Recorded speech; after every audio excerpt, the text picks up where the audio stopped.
గౌతమి ఘాట్ లో అయ్యప్ప స్వామి ఆలయ ప్రాంగణంలో నూతనంగా నిర్మించిన శ్రీ భద్రకాళి సమేత వీరభద్రుడి ఆలయ విగ్రహ ప్రతిష్ట 24న నిర్వహిస్తున్నట్లు శ్రీ ధర్మశాస్త్ర ఆధ్యాత్మిక కేంద్రం చైర్మన్ జక్కంపూడి విజయలక్ష్మి వెల్లడించారు.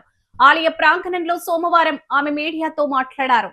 నగరానికి చెందిన మన్యం వీరవెంకట సత్యనారాయణమూర్తి, సునీత దంపతుల చేతుల మీదుగా బుధవారం ఉదయం 8:46 ప్రతిష్టా మహోత్సవం నిర్వహించనున్నట్లు తెలిపారు.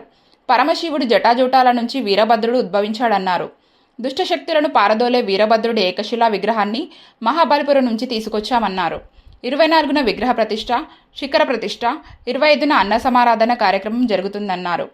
ఆలయ నిర్మాణకర్త మన్యం వీరవెంకట సత్యనారాయణమూర్తి బాబ్జీ మాట్లాడుతూ వీరభద్రుడి కళ్యాణం చేయిస్తే వివాహమవుతుందని భక్తుల విశ్వాసం అన్నారు.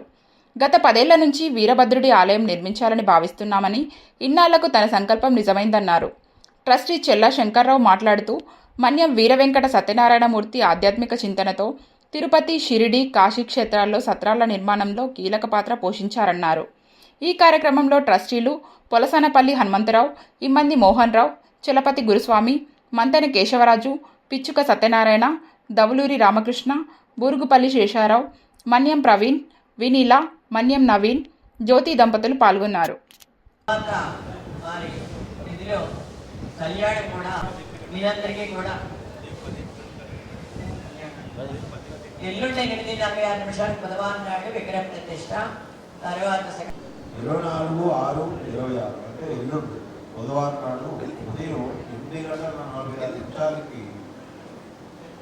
శ్రీ మాన్యం వీరవెంకట సత్యనారాయణమూర్తి గారు, బాబ్జీ గారు, వారి శ్రీమతి మన్యం సునీత గారు దంపతులచే అయ్యప్ప స్వామి గుడిలో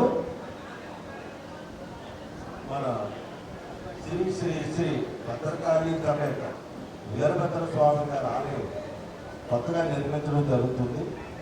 ఎల్లుండి ఉదయం 8:45. ఈ కార్యక్రమంలో రాజమండ్రిలో ఉన్నటువంటి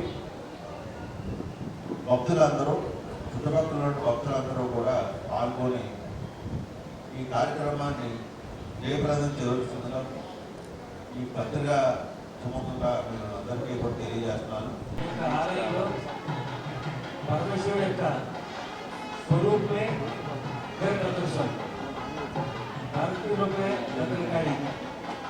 ప్రతి ఇంట్లోనూ కూడా వివాహాల సందర్భంలో కానీ, ఇంటి గృహప్రవేశ సమావేశంలో కానీ, సందర్భంలో కానీ, ఏ ఇంట్లో శుభకార్యం జరిగినా చాలా ఎక్కువ మంది వీరభద్రుడి యొక్క సంబరాలు తీసుకుంటారు. దానికి ఇక్కడ ఈ ఆలయం నిర్మిస్తే బాగుంటుందని చెప్పి వాళ్ళ కోరికకి మరి మహాబలిపురంలో ఈ స్వామివారి యొక్క విగ్రహాలు చేయడం జరిగింది. మన మన్యం వీరవెంకట సత్యనారాయణమూర్తి, సునీత దంపతులు ఇరువురు కూడా వారి పుత్రులు ప్రవీణ్ గారు, నవీన్ గారు, వారి ముగ్గురు వారి కుటుంబ సభ్యుల సహకారంతో ఈ మన అయ్యప్ప స్వామి ఆలయ ప్రాంగణంలో ఈ శ్రీ వీరభద్ర స్వామి సమేత భద్రకాళి సమేత వీరభద్ర స్వామిని ప్రతిష్ఠ చేయాలి అనేటటువంటి సంకల్పంతో వారు ముందుకు రావడం జరిగింది. రియల్గా చెప్పాలి అంటే మన్యం బాబ్జీ గారి గురించి అందరికీ తెలిసినటువంటి విషయం. ఎక్కడైనా ఒక ఆధ్యాత్మిక కార్యక్రమం జరుగుతుందంటే వారి కుటుంబం ముందుకు వస్తుంది. ఇక్కడ అయ్యప్ప స్వామి దేవాలయ నిర్మాణంలో కూడా వారి పాత్రను పోషించడం జరిగిందని చెప్పి తెలియజేయడానికి వారికి కృతజ్ఞతలు తెలియజేస్తున్నాను, సంతోషిస్తున్నాను కూడా తెలియజేస్తున్నాను.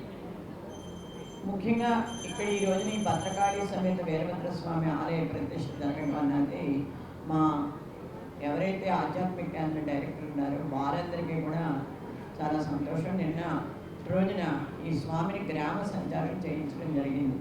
ఇవి చెన్నై శిల్పుల చేత ఈ విగ్రహాలు తయారు చేయడం జరిగింది. మహాబలిపురం నుంచి విగ్రహాలు తేవడం జరిగింది. మాకు ఈ కోరిక ఒక 10 ఏళ్ళ నుంచి ఉంది. చాలా రకాలుగా ప్రశ్నించాం కానీ ఇది అరకగానే ఇస్తున్నారు. తొందరలో పూర్తి మా ఇంట్లో గత 80 సంవత్సరాల నుంచి వీరభద్రుని ఇక్కడ పూజలు జరుగుతుంటాయి. ఏదో మనం చేద్దామని అనుకోవడం, సంకల్పం చేసుకోవడం, భద్రకాళి సమేత వీరభద్ర స్వామి గుడి కట్టడానికి మాకు అవకాశం కల్పించినటువంటి మన అమ్మగారికి, హనుమంతరావు గారికి, సత్యనారాయణ గారికి, వగైరా అందరూ కస్టమర్స్కి కూడా నా ప్రత్యేక కృతజ్ఞతలు.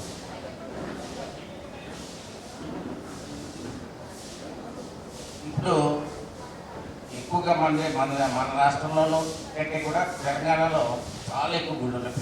ప్రతి ఊళ్ళో ఉన్నాయి. అలాగే కర్ణాటకలో, ఉత్తరప్రదేశ్లో, నార్త్ ఇండియాలో చాలా ఎక్కువగా ఉన్నాయి. ఇప్పుడు దాంట్లో కూడా ఉన్నాయి కానీ గుళ్ళు తక్కువ ఉన్నాయి. జిల్లాకి 2-3 ఉన్నాయి అంతే. కానీ దేవుడి గురించి నేను చెప్పకూడదు కానీ అంత పవర్ఫుల్ గాడు ఎవరు లేరు. చాలా ఒక నాలుగు ఉంది. వీరభద్ర స్వామి కళ్యాణం కానీ చేయించిన వారికి వాళ్ళ ఇంట్లో కళ్యాణం కావాల్సిన వాళ్ళు ఎవరినో ఉన్నట్లయితే నేల తిరగకుండా కళ్యాణం అవుతుంది. దానికి తాత్కాలం ఏంటంటే ఇక్కడ మురమడలో వీరభద్ర స్వామి గుడి ఉంది. నిత్య కళ్యాణం జరుగుతుంది. ఏ రోజులో కూడా 10 మందికి తక్కువ లేకుండా వస్తారు. ఒక 6 నెలల ముందు చెప్తే కానీ వాళ్ళకి స్పేస్ దొరకదు.